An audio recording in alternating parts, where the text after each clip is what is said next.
রাতে খেয়েছি চিকেন বিরিয়ানি। আজকে যে মাংসটা রান্না করছে না, ঘ্রাণটা এত ভাল লাগছে। আমি সচরাচর এভাবে মাংস নিয়ে খাই না, বাট আজকে বিরিয়ানি রান্না করার আগেই খাইছি। আজকে ছিল চিকেন বিরিয়ানি। আর আসলে যারা চিকেন বিরিয়ানি বিরিয়ানি পছন্দ করে তাদেরকেও আমার অনেক পছন্দ হয়। গরুর বিরিয়ানি কেন জানি আমার ভাল লাগে না। এক কথায় ভাল লাগে না, মানে ভাল লাগে না। আর চিকেন বিরিয়ানি নিয়ে একটা মজার একটা গল্প বলে শোনান। আমার এক ফ্রেন্ড, মানে আমি ছোটবেলা থেকে চিকেন পছন্দ করি, তো চিকেন বিরিয়ানি রান্না করে নিয়ে গেছিলাম টিফিনে। ওই বলে কি চিকেন বিরিয়ানি, গরুর গোস্ত ছাড়া বিরিয়ানি আমি খাই না, পছন্দ না, মজা লাগে না, বিরিয়ানি মানেই তো গরুর গোস্ত।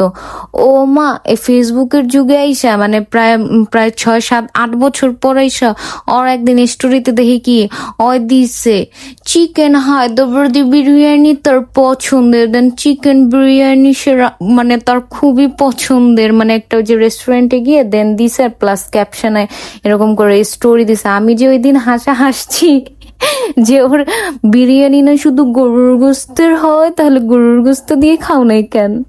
অবশ্য ওরা আমি বলছিও, বললে যে সেটা অন্য ব্যাপার ছিল, ছোটবেলায় অনেক কিছুই কয়।